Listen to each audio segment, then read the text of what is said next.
Actually, I started in the theater on Broadway. I did 7 Broadway plays, all of them comedies. Light comedies, very light. I mean, they wouldn't allow them these days. They would be something you'd see on television. But my background was in improvisation and in comedy. Yeah. Gene Hackman's family just found out he was filthy rich. The tough guy actor who once worked as a doorman left behind a massive fortune that nobody saw coming. His children are in tears after discovering their father's genius real estate investments and hidden bank accounts. Even his closest friends had no idea he was sitting on this mountain of cash all along. Gene Hackman was born on January 30th, 1930, in San Bernardino, California. His early years were filled with constant moves as his family struggled through the Great Depression. They finally settled in Danville, Illinois, where his father worked as a press operator at a local newspaper. Life was tough, and money was always tight. Movies became his escape. He spent hours in theaters watching actors like James Cagney and Errol Flynn, dreaming of a world far from his own. When Hackman was 13, his father left the family. There was no warning, no long goodbye.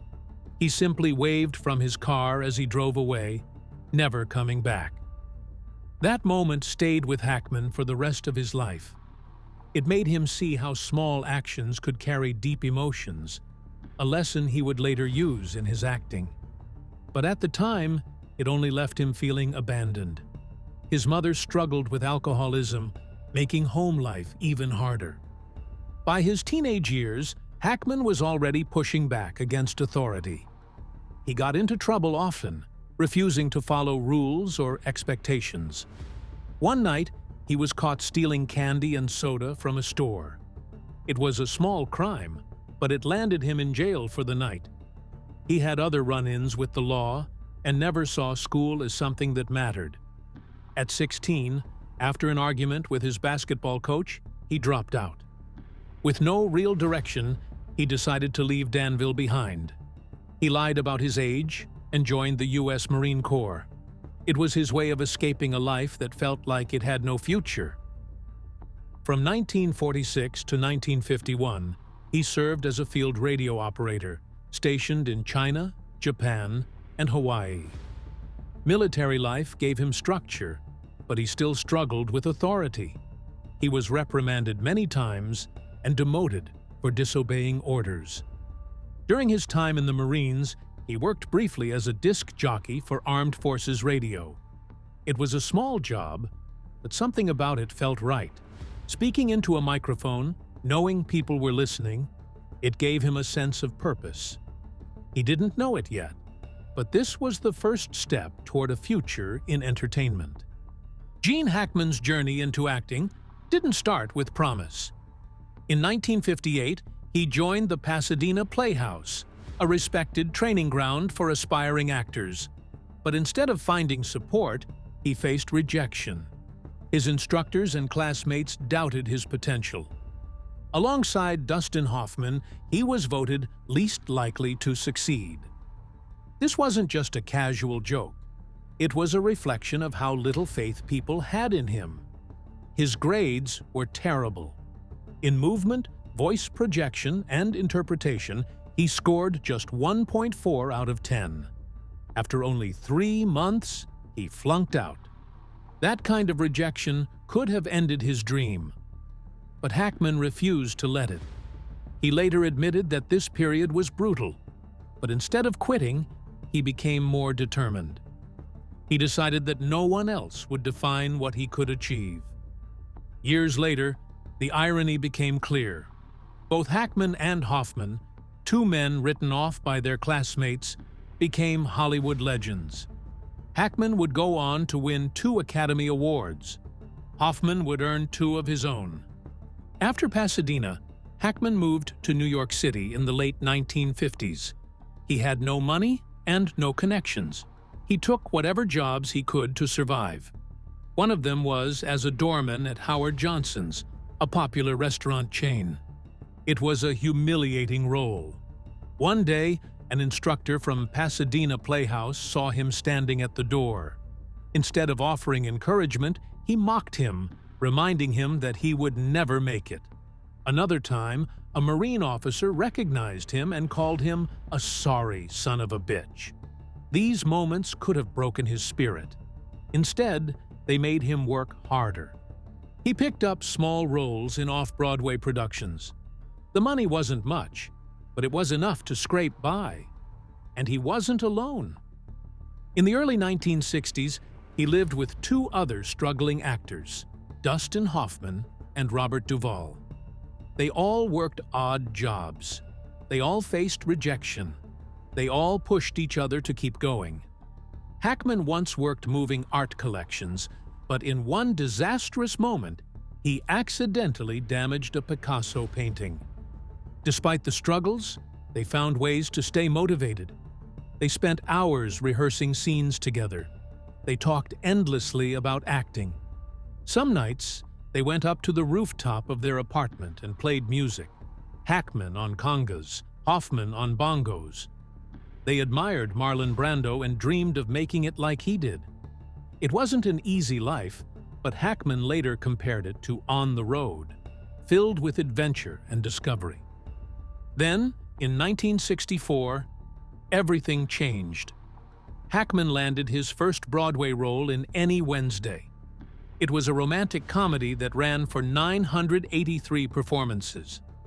He played Cass Henderson, sharing the stage with Sandy Dennis, who won a Tony Award. This role opened the door to Hollywood. That same year, he landed his first credited film role in Lilith, acting alongside Warren Beatty. Gene Hackman was struggling to make a name for himself in Hollywood when he got the chance to play Buck Barrow in Bonnie and Clyde, 1967.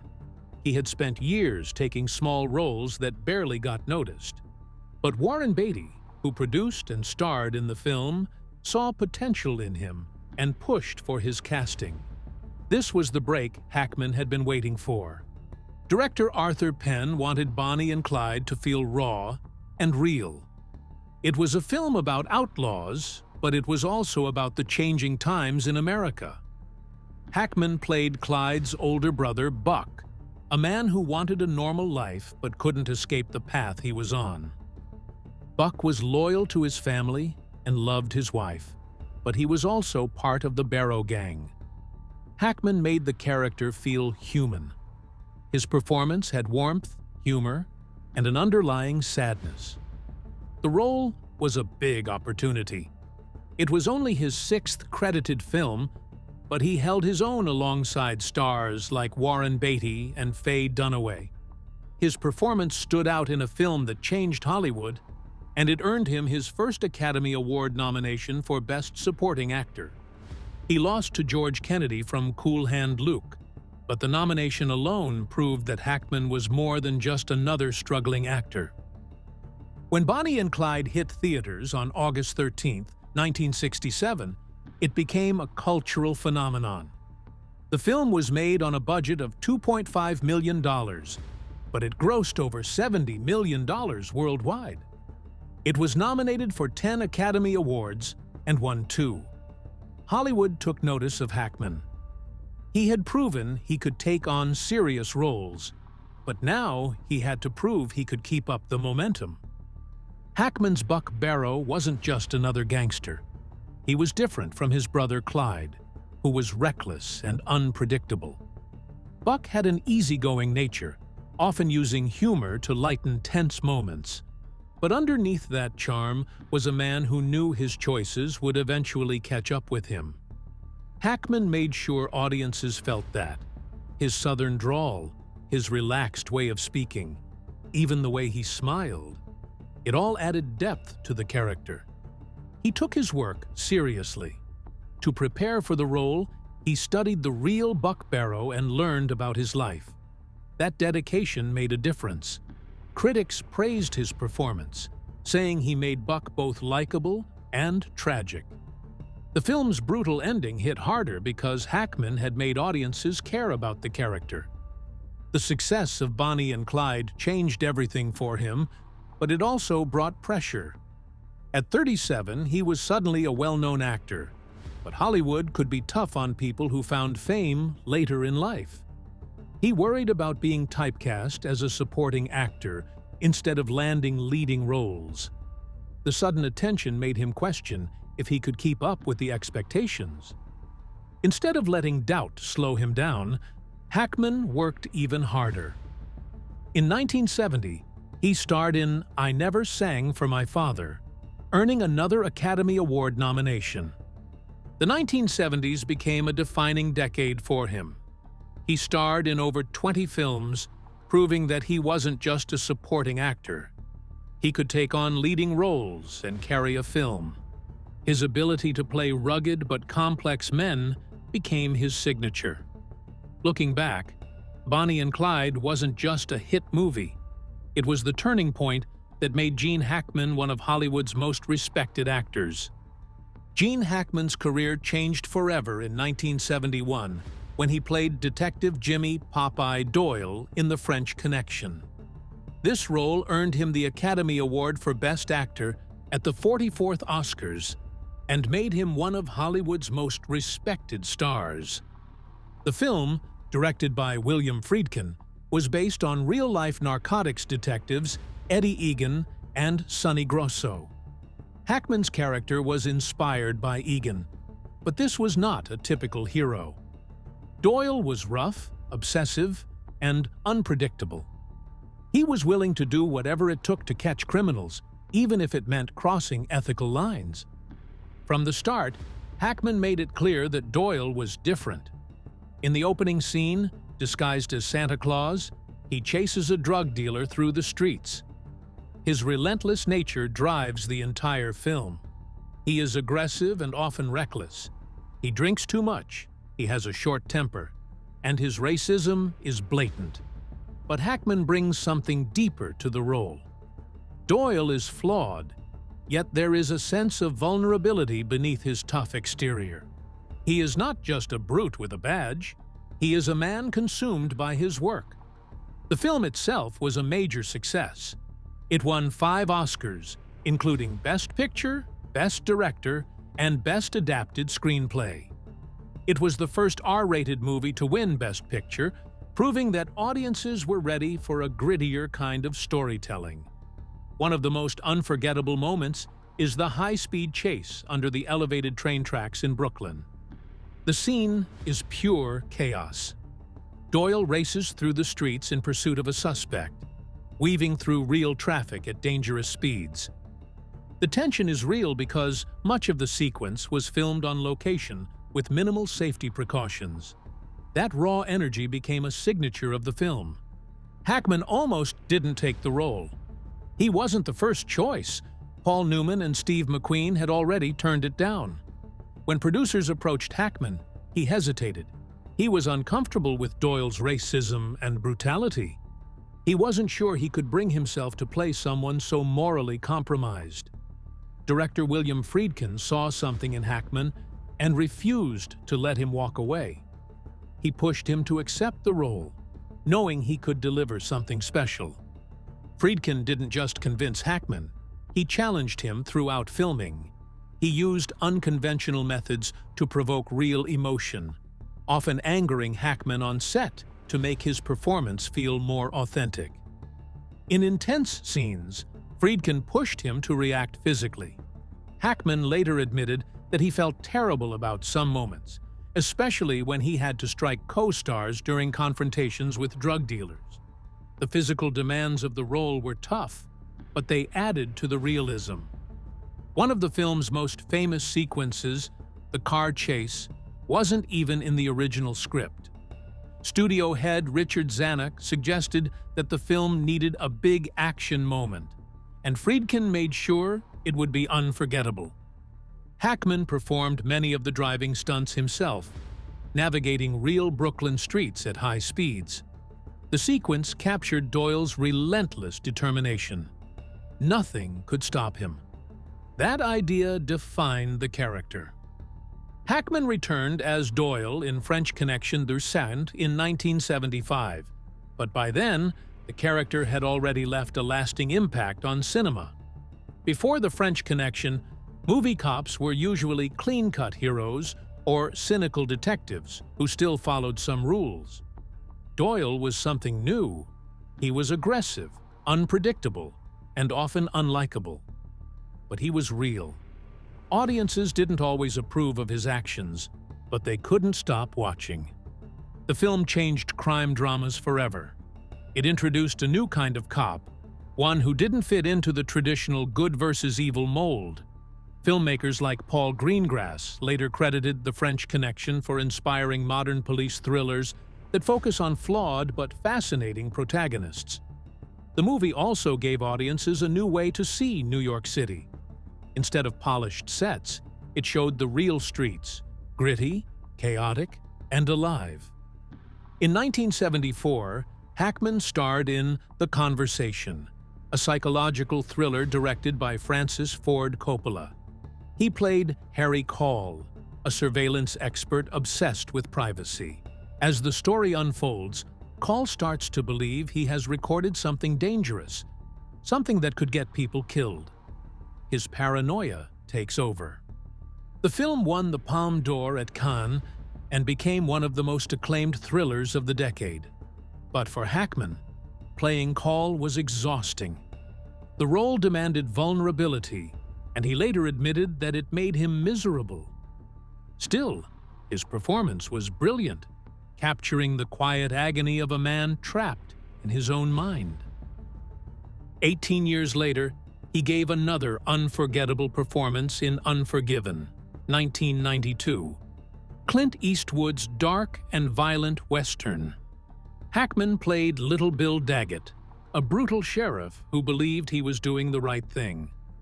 His character was ruthless, but never one-dimensional. That depth earned him his second Academy Award, this time for Best Supporting Actor. Unforgiven won 4 Oscars, including Best Picture, and grossed over $159 million on a $14.4 million budget.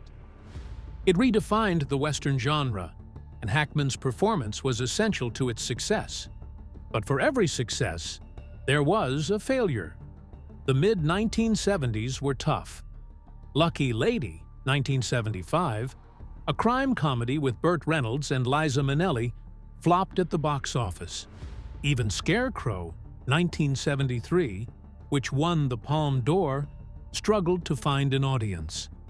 Hackman loved his role in Scarecrow, a drifter traveling with Al Pacino, but its failure left him disappointed. Money became a problem. He joked that he had to borrow his daughter's old car to get to auditions because he had wasted money on expensive planes, cars, and bad investments. He also faced tax issues that made things worse. This pressure led him to make some tough choices. He turned down One Flew Over the Cuckoo's Nest, 1975, and Network, 1976, both of which went on to win Best Picture. Instead, he took roles in films like March or Die, 1977, which paid well but didn't leave a lasting impact. It was a difficult time, but he had to prioritize financial stability. One role that stood out during this period was Lex Luthor in Superman, 1978. At first, Hackman didn't want the part. He refused to shave his head. So director Richard Donner came up with a compromise. Luthor would wear different wigs throughout the film. He also insisted on keeping his mustache, but Donner tricked him. Donner promised to shave his own mustache if Hackman shaved his. Hackman agreed, only to find out later that Donner's mustache was fake. Despite his initial reluctance, Hackman's portrayal of Luthor became one of his most famous roles. He played the character with humor and arrogance, turning a comic book villain into something more entertaining.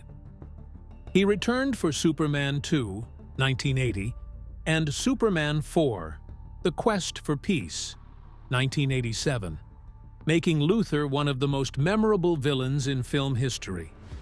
But not all of his best work was appreciated at the time.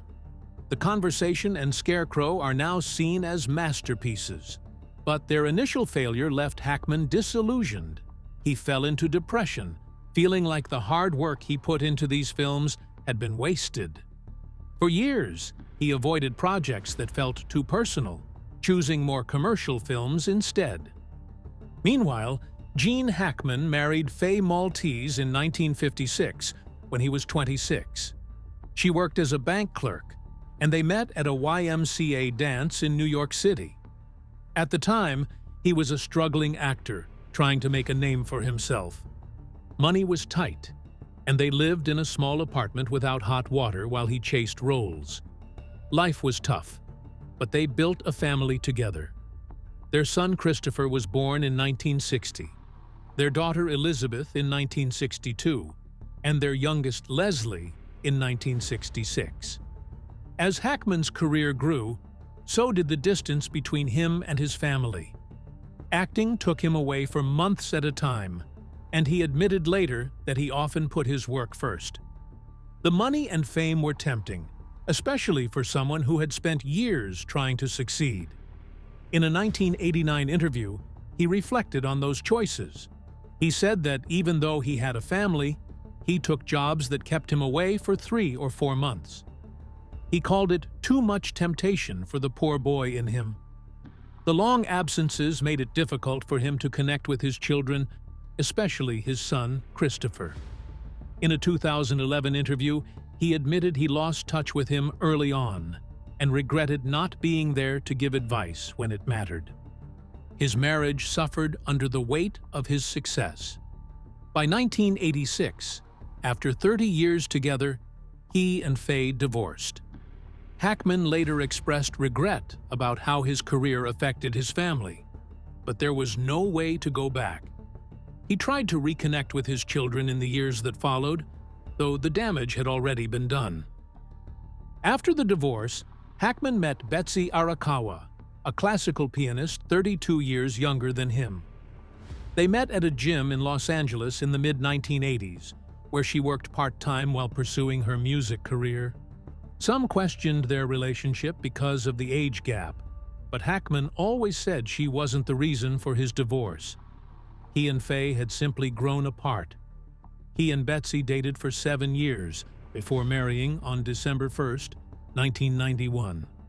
Betsy became a steady presence in his life.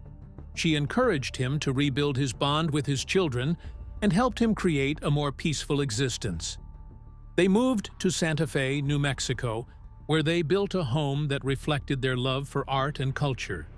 The house blended Southwestern and Spanish colonial influences, giving them a place away from the chaos of Hollywood. Hackman retired from acting in 2004 and spent the next decades enjoying a quieter life. Meanwhile, his clashes with filmmakers and fellow actors became legendary. Some saw him as a perfectionist who demanded excellence. Others saw him as impossible. In 2001, Wes Anderson cast Hackman as Royal Tenenbaum in The Royal Tenenbaums. He had written the role specifically for him, thinking Hackman would be perfect. But Hackman didn't see it that way. He rejected the role multiple times, irritated by the idea that Anderson thought he knew him well enough to write a character just for him. He finally agreed, but his frustration didn't go away. On set, the 71-year-old actor found himself working under a 32-year-old director known for his meticulous and highly controlled style. Hackman had no patience for it. Tensions started immediately. Hackman insulted Anderson in front of the cast and crew. At one point, he even called him a derogatory name. Co-star Angelica Houston remembered Hackman snapping at Anderson, telling him to pull up your pants and act like a man. Bill Murray, another cast member, was so concerned about Anderson that he came to set on days he wasn't filming just to support him. But despite all the arguments and outbursts, Hackman delivered an unforgettable performance. He won a Golden Globe for Best Actor.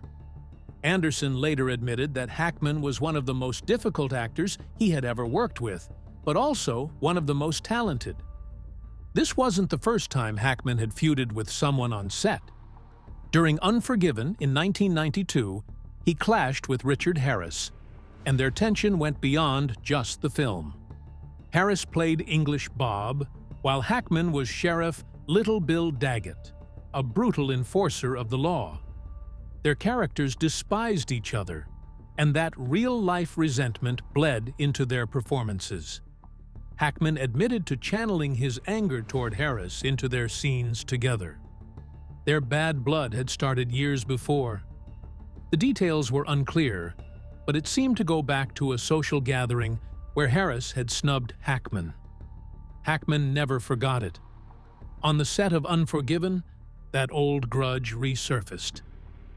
Their most intense scene together was a brutal beating, where Daggett mercilessly attacks English Bob. Hackman later confessed that he let his emotions take over, leaning into the violence more than he needed to. The result was one of the most powerful moments in the film. Hackman's performance as Daggett earned him an Academy Award nomination, while Harris's portrayal of English Bob was equally praised. Despite their personal animosity, they created some of the most gripping moments in modern Western cinema. But for those who worked behind the scenes, the tension was impossible to ignore. Hackman's perfectionism made him a difficult presence on almost any set. He expected the same level of commitment from others that he gave himself. Tony Scott, who directed him in Crimson Tide, 1995, and Enemy of the State, 1998, described Hackman as very tough, but also straightforward and honest. If someone wasn't prepared, Hackman let them know. He had no patience for indecision. On Get Shorty, 1995, Hackman's frustration boiled over when working with John Travolta. Hackman showed up with his lines memorized, ready to go. Travolta had a more relaxed approach. It didn't sit well with Hackman. He confronted Travolta, making it clear he expected more. Gene Hackman retired from acting in 2004 after finishing Welcome to Mooseport, a political comedy that flopped at the box office with only $14.6 million in earnings. He was 74 and ready to step away. Hollywood had become exhausting. The constant pressure and business-driven nature of the industry had worn him down. A stress test in New York confirmed his health was at risk. His heart wasn't strong enough to handle the demands of acting. That was enough for him. He walked away, leaving behind a career that had made him a legend. In later interviews, he admitted frustration with the industry. He called it corrupt and driven more by money than real artistry. But Hackman didn't stop creating. He turned to writing. His first novel, Wake of the Perdido Star, came out in 1999. He wrote it with Daniel Lenihan, an underwater archaeologist. The book followed a young man who becomes a pirate. It was historical fiction with adventure, two things Hackman loved. He and Lenihan kept writing together, releasing Justice for None in 2004. This one was a courtroom drama about a World War I veteran wrongfully convicted of his wife's murder. In 2008, they published Escape from Andersonville, a story about Union soldiers breaking out of a Confederate prison. Then Hackman started writing alone. His first solo novel, Payback at Morning Peak, came out in 2011. It told the story of a teenager seeking revenge for his murdered family. In 2013, he followed up with Pursuit, a crime thriller about a single mother and police officer tracking a killer. Hackman never claimed to be a great writer, but he enjoyed it. He found the process relaxing. His biggest influences were Ernest Hemingway and Elmore Leonard, both known for their direct and gripping storytelling. Despite his success as an author, none of his books were turned into films. It was surprising, given his Hollywood legacy. But maybe that was how he wanted it. He had left that world behind. For years, Hackman and his wife, Betsy Arakawa, lived a quiet life in Santa Fe, New Mexico. No Hollywood spotlights, no big public appearances, but in 2025, something went terribly wrong. On February 26th, maintenance workers arrived at their house. They knocked, but no one answered. Concerned, they called the police. Inside, officers found a tragic scene. Hackman's body was in the mudroom, a cane beside him. Arakawa was on the bathroom floor near a space heater. One of their 3 dogs had died in a crate close to her. The other 2 were still alive. The house was eerily silent. Both Hackman and Arakawa had been dead for days. Her body showed signs of mummification. Investigators were puzzled. At first, they called the deaths suspicious, but there were no signs of forced entry or foul play. Hackman's pacemaker data gave a clue. His last recorded activity was on February 17th, meaning he likely died 9 days before police found him. Arakawa's last known activity was on February 11th, when she ran errands. That suggested she had died first. Near her body, officers found a prescription pill bottle. Some pills were scattered on the counter. They were thyroid medication, Tylenol, and diltiazem, a drug for high blood pressure. But toxicology reports later ruled them out as the cause of death. The truth was something far more unusual. Arakawa had died from hantavirus pulmonary syndrome, a rare and deadly disease spread through rodent droppings and urine. It was a shocking discovery. Investigators tried to determine if their home had a rodent problem, but it was too late to know for sure. Hackman's cause of death was hypertensive and atherosclerotic cardiovascular disease. Advanced Alzheimer's was listed as a contributing factor. That detail raised heartbreaking questions. If Arakawa died on February 11th and Hackman lived until at least the 17th, what had those final days been like? Had he been too confused to realize she was gone? Had he been unable to call for help? The deaths of Gene Hackman and Betsy Arakawa remain haunting. 2 people who had once lived under the brightest Hollywood lights had passed away in silence, unnoticed for days. Their story left behind more questions than answers. Gene Hackman built more than just a legendary acting career. He built a fortune. By the time he passed away in February 2025, his net worth had reached $80 million. He didn't earn that by acting alone. His success came from smart decisions, strategic investments, and a deep understanding of real estate. Every move he made secured his financial future long after he left Hollywood. His acting career brought in huge paychecks. Playing Lex Luthor in Superman, 1978, earned him $2 million, an enormous amount at the time. The Quick and the Dead and Lucky Lady added another $1.3 million each. He was one of the highest-paid actors of his era, and royalties from his most famous films kept the money flowing. But Hackman didn't rely on Hollywood alone. After retiring in 2004, he turned to writing. His historical fiction novels, Payback at Morning Peak, 2011, and Pursuit, 2013, didn't bring in millions, but they proved he was more than just an actor. What really set Hackman apart was his understanding of real estate. He knew property wasn't just about finding a place to live, it was about finding a smart investment. One of his most prized possessions was a 12-acre estate in Santa Fe, New Mexico. He bought it in the 1980s, when it was nothing more than a crumbling 1950s block building. But he saw potential. He turned it into a masterpiece, blending Pueblo, colonial New Mexico, and Spanish Baroque styles. The property had 360-degree mountain views stretching all the way to Colorado. By the time of his death, it was worth $3.8 million. Then there was his Montecito estate. He bought the 25-acre property in 1980. It had everything: breathtaking ocean views, a grand marble reception hall, a sweeping staircase, and even an elevator. In 1985, He sold it for $5.5 million, a huge profit for the time. But real estate values in Montecito skyrocketed. By 2015, that same property sold for $25 million. Hackman had an eye for valuable investments, and he proved it time and time again. He also owned a home in Pebble Beach, California, which he later sold in 1993. Each of his properties was more than just a place to live. They were part of a carefully built financial strategy.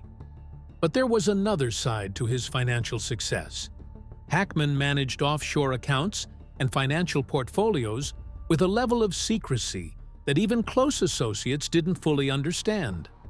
These accounts helped protect his wealth, keeping assets safe from unnecessary scrutiny.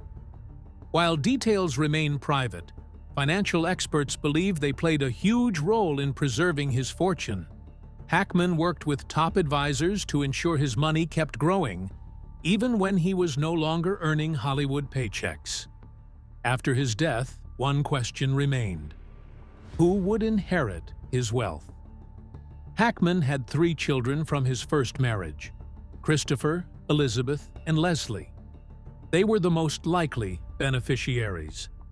His second wife, Betsy Arakawa, had been by his side for 34 years, but they never had children together. If Hackman had passed away without a will, New Mexico law would have given half of the community property and a portion of his separate assets to Arakawa. But something unexpected happened. She died just days after him under suspicious circumstances. This raised legal complications. Under the Simultaneous Death Act, if 2 people pass away within 120 hours of each other, their estates don't transfer between them. Instead, they go directly to secondary beneficiaries. That meant Hackman's children would likely inherit the majority of his $80 million fortune. If he had a will with different instructions, such as donations to charity, those details would take priority. But until legal proceedings were completed, nothing was certain.